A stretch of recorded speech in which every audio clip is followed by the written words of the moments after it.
BMW U92.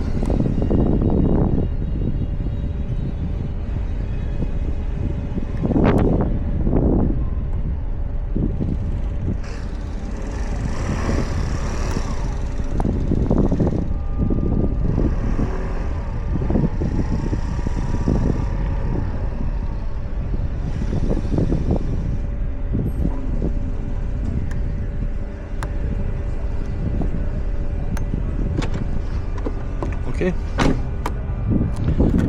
Devam edelim.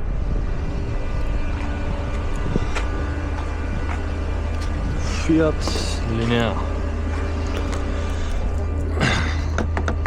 Kitle.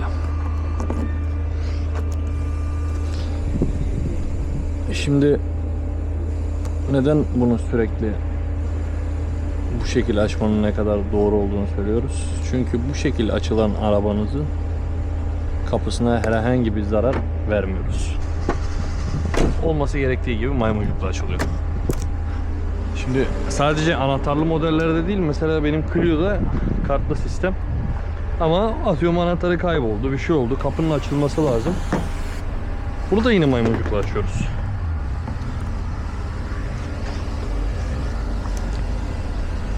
Şimdi